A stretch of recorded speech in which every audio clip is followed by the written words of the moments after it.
Hello everyone, welcome to our channel. Today's episode will be a continuation of our last week's agenda. We were discussing about mass layoff in technology sector and some precautionary measures in last week's video.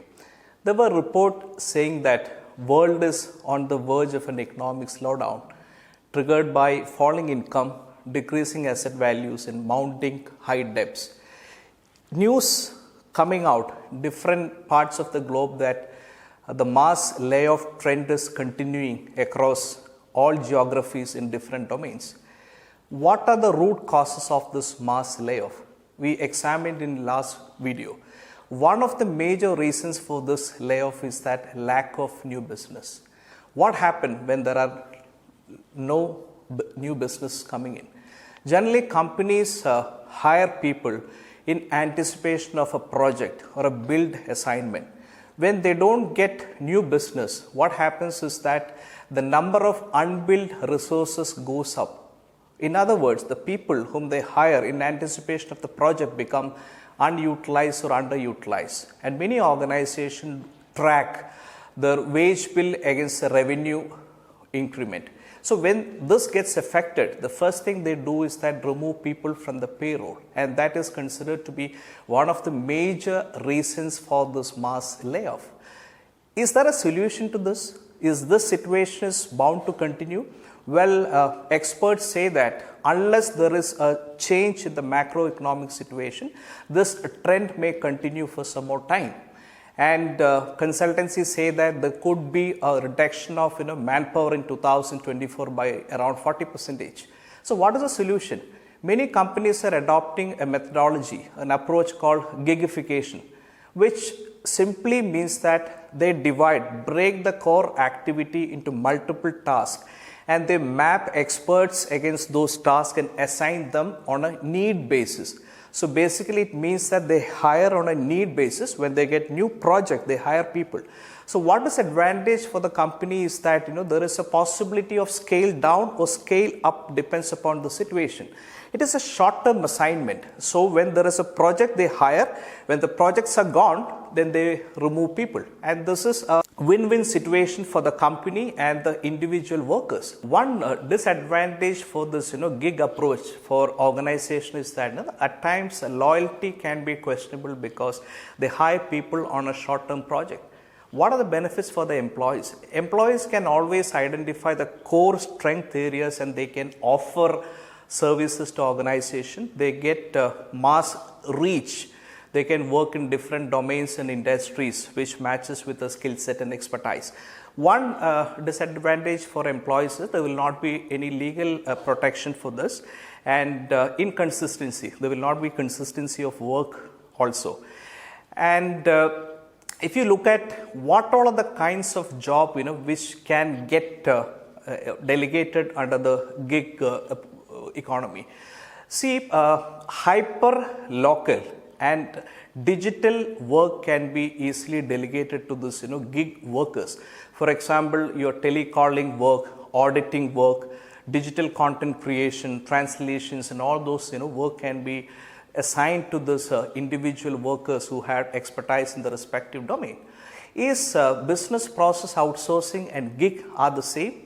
The answer is no. In business process outsourcing, generally the work, non-core, non-critical works get assigned, delegated to a third-party vendor for a longer period of time.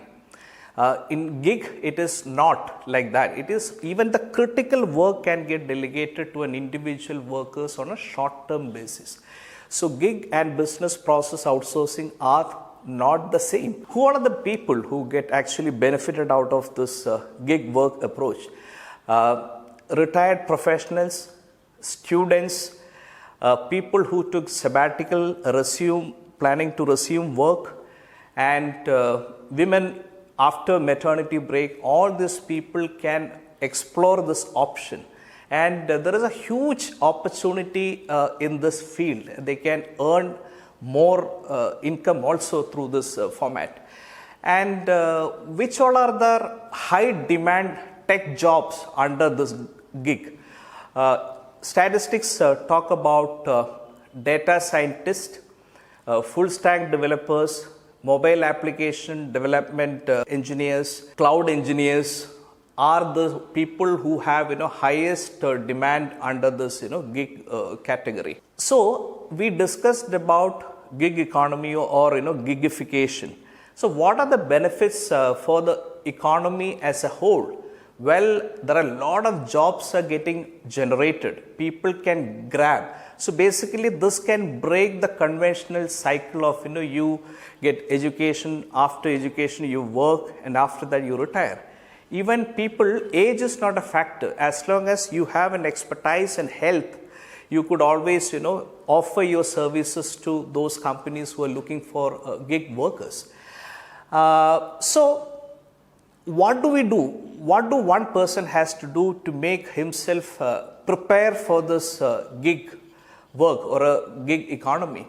We are recommending 7 specific steps to make ourselves ready for this gig economy or the gig work.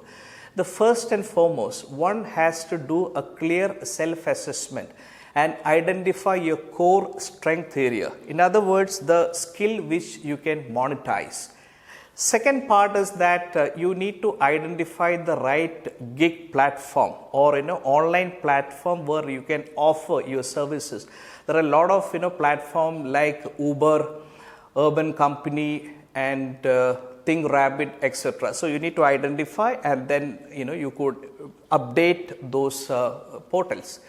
Number 3 is that we need to create clear portfolio. Not like conventionally you make CV. This portfolio has to talk about your core strength area and examples of how you are done your job, testimonials, your other evidences, everything you can mention and make it as a good, well-defined portfolio.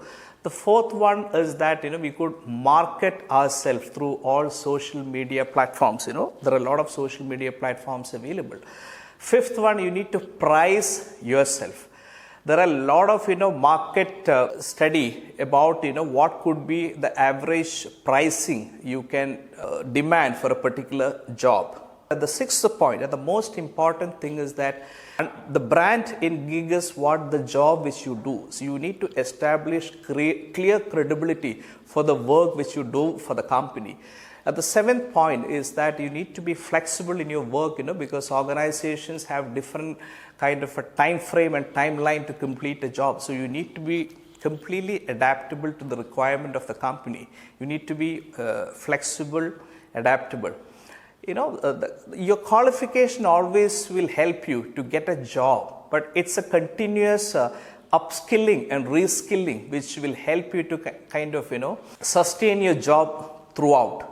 And I think there is a important quote from former CEO of PepsiCo, Indra Nooyi: we need to be a lifelong student. Thank you very much for listening to the video. And there is one request: if you do not subscribe this channel, please do so. And if you like the content, please do share with your friends and families. We will come out with interesting videos of this on a weekly basis. Thank you very much for watching. Thank you.